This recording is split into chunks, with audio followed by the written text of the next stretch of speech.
Let's see if it's too hot to burn my lips. I take such chances on camera.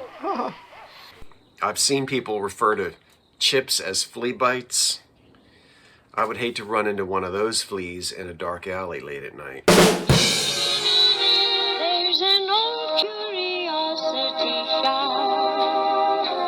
Every once in a while I go by there for the fond recollections that lie there in that old curiosity shop. Okay, everyone, we are back on the front seat. No, we're back in the wicker chairs, the 1930s wicker chairs, on the 1925 porch at the 1925 bungalow. Now, hopefully you watched part one. If you didn't, stop this right now and go watch part one. Part one is in the thrift store. Part two is me sitting here now showing you everything that I bought, which we're going to do. But before we do... but as always, before we begin, today's cup of coffee is brought to you by... A cup of coffee, a sandwich, and you. A cozy corner, a table for two. I don't know whether you can see it, but it is piping hot. Let's see if it's too hot to burn my lips. I take such chances on camera. Anybody who doesn't like the sight of accidents, close your eyes.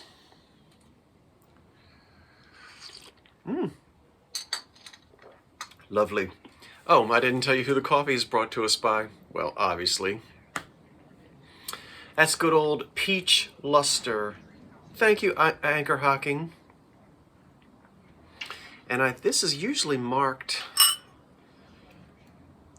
Fire King, and it is. So we can really put the hot coffee in here. I don't need to keep the spoon in there to dissipate some of the heat. The Peach Luster, mid-century, 1950s and 60s. This happens to be in the laurel leaf pattern. There was a shell pattern, a swirl pattern. Oh gosh, no need to go on and on and on. Anyway, that's that. Now it is a beautiful autumn afternoon here on the front porch. A little bit of a breeze. It's chilly, but this time of year it's always chilly in the house as well, you know. So, what are you doing today? I've got a sale tonight, don't I? Okay, let's put this over. Let's put this down over here by the pumpkin. Put that right there. Let's begin with these. I've got a set of 6 of them. You saw them as I was fiddling with them on the floor, in the bag, in the thrift shop. And as I was looking at them through the plastic, I was saying, "Ooh, wait a minute. I've been in this business 39 years. Yes, I have. And after all of that time, you start to memorize things and forget things. The first thing you look at that, and most people say, easy. Hazel Atlas, 1938, Ritz Blue, Sportsman's Series, specifically sailboats. But is it? I've handled the Sportsman's Series quite often by Hazel Atlas and a lot of Hazel Atlas glass. And when I saw these through the bag, I said, wait a minute. If memory serves, there's usually a couple of birds flying around the ship. And that water looks different. Yeah, that water line, that doesn't look like the typical water line. Now the ship looks like the Hazel Atlas ship with the flag on the top and all of that. I said, I don't know. I got them home and got them out of the bag, and of course they are unmarked. Hazel Atlas is usually marked. I was suspicious of the design, and there's a lot of thickness to these bottoms, very much like Libby. I don't know if you can see that, but this is solid glass all the way up to that water line right there. You know, the bottom of it. So it's a good center of gravity. It's very heavy, very thick. There's a lot of glass here. I started saying, no, I don't think this is hazel. I think this is a competition, and that they're competing. Let's just take a look. So I did run inside, and I got my 1940s Hazel Atlas book. Let's just turn to the 1938, to the section on the Sportsman series. I'll try to find it very quickly for you, from 1938. And we'll also put a picture up on the screen of it. So Ritz Blue, circa 1938, these sports-related items were marketed under the masculine-sounding Sportsman's series. And, you know, there's an angelfish, there's a rodeo man, there's sailing ships, there's somebody on a horse with a lasso, there's fish. But anyway, this is the series, and there's a whole series of this glass in the cobalt. But let's turn to this to the ships as best we can, and the ships are here. Now you really can't tell, I don't think, from looking in this book. So what I'll do is I'm going to hold this glass up, and then over my face, because you guys know what I look like, let's put a picture of the Sportsman series Hazel. Take a look. Do you see differences? The water line, completely different. We don't see any birds. And we can see the design of the sail, and the sailboat is slightly different. See that? So I could see all of that, and I knew all of that when I was handling the glass. Is this just some other odd decal by Hazel Atlas that isn't typically seen, or is this completely made by another company? I think it's probably completely another company, and it'll take me a hot minute to figure out who it is. But beware of the Google imaging. You Google image that, and it's going to tell you Hazel Atlas. Probably it's going to tell you the Hazel Atlas Sportsman's series, but I think it's something different. Made by a competitor. And as we well know, Hazel Atlas made a lot of money on that Sportsman series. It was very popular in blue with the ships. Sailing ships were a popular motif in the 30s. Okay. Anyway, let's do, I don't want to do that. Let's do this. This is terrible. Of course they don't match. That I already had down in the basement with no bottom. We know what that is. This I just bought today. Now this is ruby flashed, and some of the ruby is coming off, you can see. But this is the same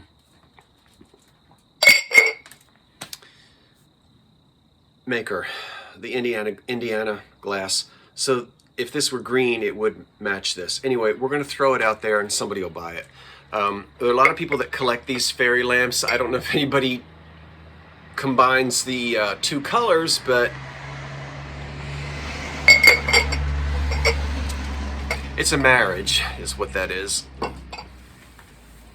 Okay. I found 6 of these. These are green depression tumblers with etched flowers on them from the 30s. They will fluoresce under a black light. 3 of them are in perfect condition. The 4th one has 1 tiny flea bite. The 5th one has 2 tiny flea bites. My definition of a flea bite is no bigger than the size of the head of a pin. So if you buy from me and I say a flea bite, it's not going to be a chip, okay? I've seen people refer to chips as flea bites. I would hate to run into one of those fleas in a dark alley late at night. So anyway, 5 of these, 3 in great shape too. And the ones with those little tiny flea bites, they could be etched, buffed out. Look at this. How deco is that? The holder is geometric and deco. And and there are 6 of these in here. But there were more tumblers. I think I still have another, and I looked these up, but now I can't remember. It's very Art Deco, as you can see. Pink, 1930s. So there are 6 of them here, and I think there might be 3 more. So I think I have 9. I might even have 11 of these. It's very strange, but 6 of them in this wonderful caddy from the 30s. Pink, pink. Let's do a couple of candle sticks. What did I do? Oh, here they are. I bought 3 candlesticks. A while back you heard me talking about I'll buy single candlesticks if they speak to me, but especially if they're sticks from the 1920s or 30s. I know the shapes. I've known these forever. This is a beautiful one in amethyst with a lot of the gold. I might just take that gold off because it looks tacky with half of it coming off. You can scrape it off. Look how easily it's just, look at that. It just scrapes right off. So that little tiny bit of gold decoration that's left on there, I'm taking that off. So we'll have one in amethyst. And I'm kind of just collecting these random sticks from the 20s. Because every now and then I find its mate and I add to it. That one that I just showed you, I know from that base that it's either Indiana or Lancaster or Consolidated, or it's definitely a 1920s stick. This one I hadn't seen before and didn't do any looking into. This one might not be old. I haven't even bothered with that yet. It's a pretty color. I don't recognize it. And even if this is not an antique, I just was really attracted to the color of it. So, I bought that one. And then also I love the mahogany candlesticks from that era. That's that old felt.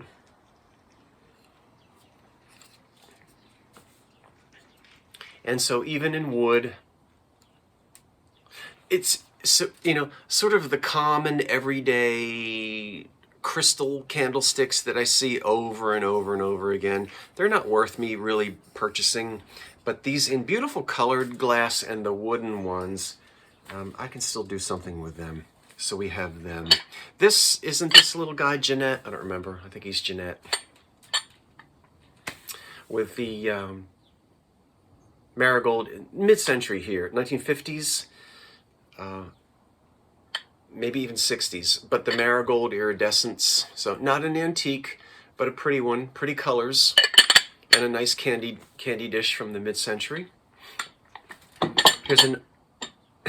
Here's another candy dish which is older. That's going to go back to the 20s, unmarked, I think, but in very good condition, with some etching on the top, acid etching, and some gilding. See there? So, American made, 1925 to 35 on that candy box.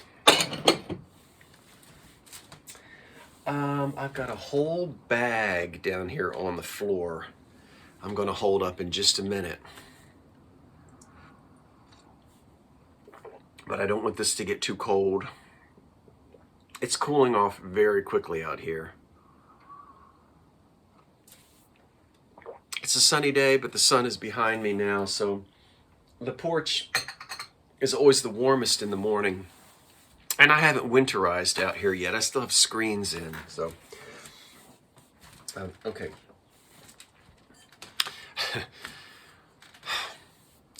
All of this purchased in thrift stores in South Jersey. all of it. I might have been over just across the bridge in eastern Pennsylvania for a couple of hours. Carnival glass. I can look all these up. This is all fresh meat, freshest stuff, most of which I haven't looked up yet. And there's nothing wrong with looking things up. You know, no one can be expected to have all of these patterns memorized. And if you pretend that you have all of these patterns memorized, you're going to make mistakes. So I don't mind looking things up. Pretty Carnival. Pretty Carnival. That's an old one. Here's another one. Yeah. The most common color in Carnival, marigold, and probably the most common design element, grapes and cables. And here we have the grapes and cables. What would we do without grapes and cables? I think there's a cable, or maybe there's no cable in this one, okay? We need the twisted rope, and we don't have it, so we've just got grapes and vines. That's quite all right.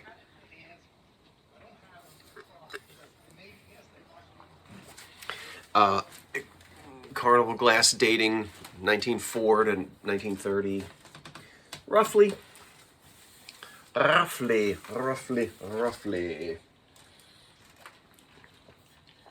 That's that old milk glass for the ladies' vanity. Or it could be, you know, you could use this on the table if you'd like. But that's that antique milk glass. That's the old stuff. That's somewhat transparent or opaque. What is it? You can't see through it, but it does let light through it. You can see it, you can barely see through it. You can see my fingers through it. You know what I'm trying to say. Anyway, never mind. Just ignore me. It's just very easy to do. Okay, then we have a mixing bowl, which we'll be using.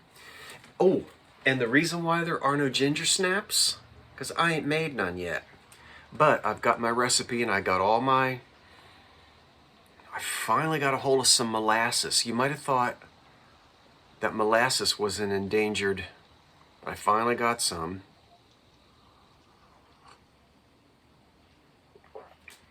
So I'm going to be making ginger snaps. I might even use that mixing bowl. 1930s green, it will fluoresce under a black light. And then I bought, I think I showed these to you. Either that or they're in a video somewhere. Blue willow is always popular, and I pick up pieces when I can. Especially serving pieces. This one is marked, I can just barely see England. Can't see much more, but there's an English piece. This probably had a lid. This feels as though there was a spot that a lid could fit on the top of that. But now it's just an open serving bowl, which is fine. This piece is also Old Willow, Alfred Meekin, England. So this is another piece of English blue willow, and it's a small milk pitcher for the table. A little bit of staining in it, and a lot of you know how to get that out. If it bothers you, that doesn't bother me at all. Very light staining right there, very light.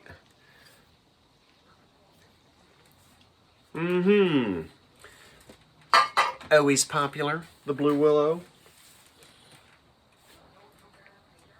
And I am still adding to my collection of...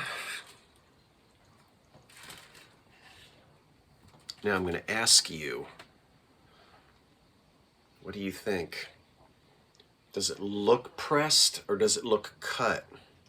Now you can't feel the weight of it, and you can't feel the crispness of it, but you can see the way. Oh, that needs to be washed. I haven't washed these yet. But if the sun were coming through here right now, and it's not, we don't have any direct sunlight, I wish we did, you would be able to, wait a minute, can I get it? You would be able to see just how beautifully the light dances off of this piece of leaded American Brilliant Cut glass. And that's what that is. And this is, a lot of times these long serving pieces are just referred to as celeries, to serve celery, not the stand-up celery, but they really can be used for anything. The generic term for something like this would be a celery dish in most cases. So there's that. This is to serve at the table. And then here's another one. This is also American Brilliant Cut.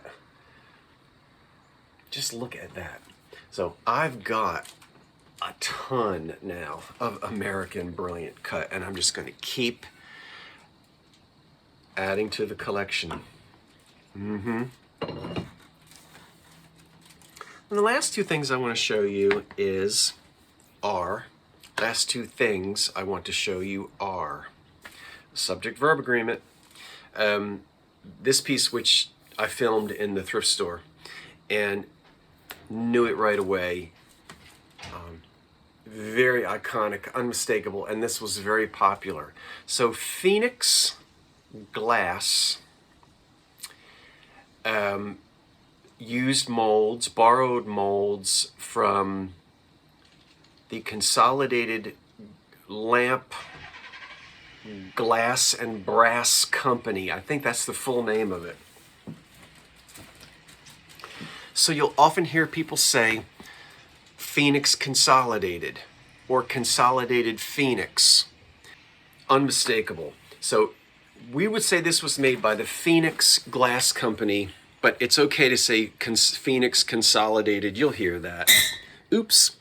So this was their grasshopper vase. One of the things about Phoenix glass is it's thick. It is heavy. It is easy to pick out because of this very unique relief. It's very high, very sculptural. Yeah, it's a sculptural effect.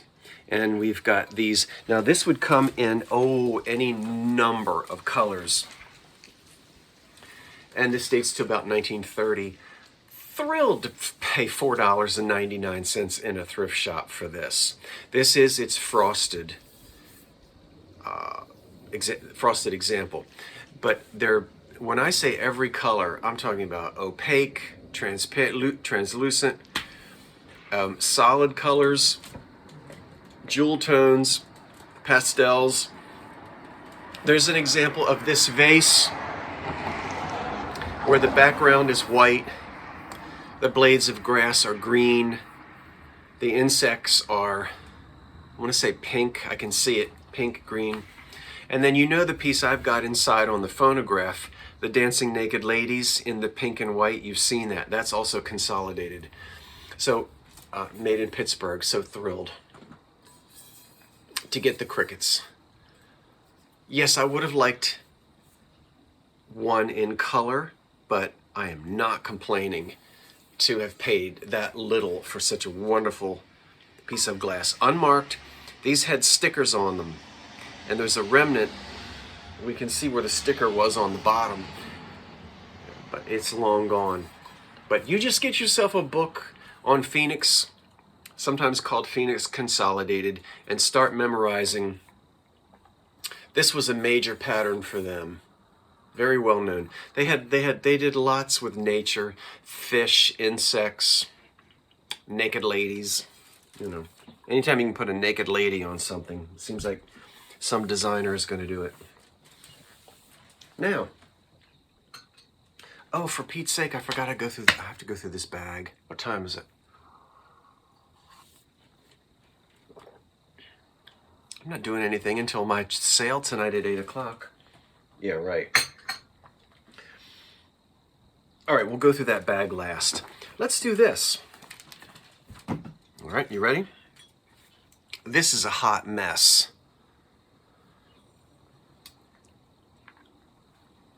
We got a lot going on here. Now, I was pushing the cart around the thrift store, and where they have the lamps, my eyes drifted over, and I couldn't see the base. but I saw this. Well, I had to fly over there because I knew exactly what I was looking at. What's going on here? What ain't right? Well, there's a lot that's not right.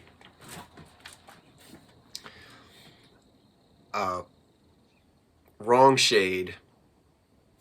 This kind of a shade was not meant to be and would have never been used on a table lamp like this. This here in the middle is not right. Okay. The base, let's start from the base. And I was very excited when I turned the base upside down and found a signature. Sometimes these are signed and sometimes these aren't. This is signed by Salem Brothers. Now I'm going to show you the signature. Well, I guess I'll show it to you now. I'm not sure how well that's showing up on camera. I might take a picture and insert it. Sometimes I'm able to do that and sometimes I'm not. There is a sailboat with the word sail, and then under the word sail is the letter M for sail, M, yeah, and then the word brothers. And there wasn't or isn't really a whole lot known. We know the years that they operated and where they operated and when they went out of business, because I studied all of this several months ago when I had a big, beautiful Salem Brothers slag glass lamp, which I sold for about $600 last spring, maybe. Anyway, I had studied Salem Brothers then, and as I said, there's not a whole lot out there. So what have we got? Cast iron base from here to up to that piece of brass. This is the original Salem Brothers down here. Now this, whatever was in the middle here is gone. That socket has been replaced, at least the bottom part. This is the correct harp for a lamp of this era, but it would hold a specific type of a glass shade, not this one. So we have to take all of this off in the middle. This is all going to be replaced. That lampshade on the top, I'm going to take it off. It's being held in place by a fitter, but typically a shade like this would hang from the ceiling. This would be attached to a ceiling light, or it could be a pendant light. There could be a chain that comes down, but there'd be a small light bulb up inside of here. You would never have a lamp like this and such a shallow shade showing off that much light bulb. So totally incorrect. The type of shade that would be on here, here's a picture of the types of, here are some pictures of some of the shades, typical shades that would be on this type of a harp. So this particular shade here is an old one. It dates to the era of this lamp, but it's not authentic. That's really clam broth, what we talk about, collectors who talk about clam broth. I liken it to sort of skim milk, or 1% milk, maybe 2%.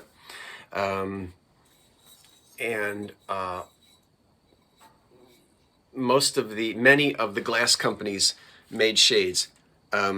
Companies you'll know. Macbeth Evans made shades. Cambridge made shades. Jeanette. I know I'm leaving people out. Whose Glass. They all made shades for the electric lighting business, as well as table glass. And that's a clam broth shade from that era. So I've seen most of the pictures that are out there of the inventory that we know of from Salem Brothers. So I have the opportunity to rebuild this lamp. And the only thing we're going to keep is this original base. All of the patina is gone, and we're going to keep this harp. But at the moment, I do not have the right kind of shade to put on this. I know the kind of shade that it'll take. I'll find one eventually. But for now, we will let this Frankenstein lamp remain just as it is. It's got good bones, as they say, and I love the shade. We can reuse this shade somewhere else, and it's a nice old fitter. The fitter, in fact, has a patent date on it of December 24th, 1912. So it's old, but this lamp needs to be reworked. And that's not as easy to do as you might think, because when you go to rebuild these lamps, you have to keep in mind the form, the materials, the scale, the era. You can't just throw anything in the middle here without it looking hokey pokey. So I'll have fun trying to figure out how to actually turn this into a beautiful lamp again. Who knows when. Okay, last thing we'll do, oh my word, is see what's in here. I paid, here's what I paid. $7.99. $7.99 for a huge bag of Royal Ruby Red. And it's open, but I have no idea what's in here. I'm hoping that the majority of it is Anchor Hocking, but if there's some French glass or Brazilian or Mexican, that's fine. I'll just redonate that. I only want the old Hocking Royal Ruby Red, and so far, I know that shape, so do you. There we go. We're in the 40s on that. Yep, I recognize that shape as well. This is Hocking, and there's nothing on the bottom of it. Be careful, because some of this red glass is going to be marked France. We know that. And then there's some others, a couple others examples that I want to either say Brazil or Mexico, but anyway. Let's just try to see how much of anything. Oh yes, these are Hocking. So let's see what we're going to get. 1, 2, I'm going to try to just pull these out. Those tumblers. So there's 1, 2, 3 of the tumblers. Okay, there is a creamer and an open sugar. So we have a creamer and a sugar. We know that. 3 tumblers. 4 tumblers. 5 tumblers. 6. I've got 6 of the red tumblers. A cream and sugar. Let's count up how many teacups we have so far. 1, 2, 3,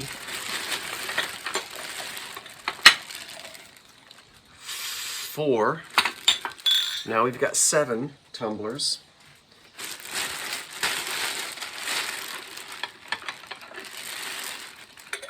Now we've got another vase. That one. Okay, now we've got 8 tumblers. I'm not sure about that vase. All right. So there's 8 of these tumblers in Royal Ruby Red. A cream and a sugar. I've got 4 teacups.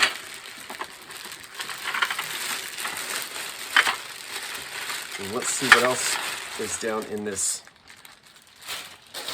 bag. I've got 1, 2, 3, 4. I've got 6 saucers. So I've got 6 saucers, 4 cups. I probably have more of these cups in the basement, but it's not the same size as the punch cups, so watch out. The punch cups are smaller, and they won't look right. And then plates. Oh yeah, this is it. This is the right thing. Yep. 1, 2, 3.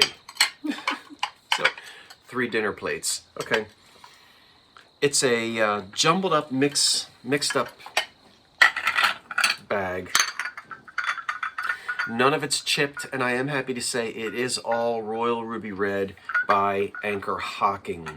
And if memory serves, that color was introduced in 1938, and it was cheap. They didn't need any gold to make the red. They figured out how to do it, and they started it in 1938, and it was in their catalog for decades.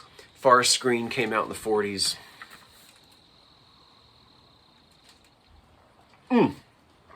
So I will take all this glass into the house and wash it. Then I have to go to the basement and start pulling out the other pieces of Royal Ruby Red that I've got. And we'll see if we can put together some place settings for you for Christmas time. Okay, that's it. So you've seen everything now out here on the porch today that I was able to find in the thrift stores in the last 48 hours. What did you like? What didn't you like? I hope you'll join me tonight at 8 o'clock for the Unbreakables live sale with Patrick the Trusty Huckster. That's always the fourth Monday of the month, and that happens to be tonight. Now remember, this video is a series of 2 parts. This was part 2. So if you'd like to, you can go tune into part 1 and you'll see lots of furniture and other things and some of these items that I was actually able to thrift while I'm out there doing it live and in person. Well, that's it for now. I am going to go inside and close my eyes for about a half an hour and then get ready for tonight's sale and so forth. Thank you for watching. Tell me about it in the comment section below. I'd love to hear your thoughts about any of this. And we'll see you tonight at 8 o'clock. I'm Scott from the Old Curiosity Shop saying thanks for watching. Wait for the cat. And so long for now.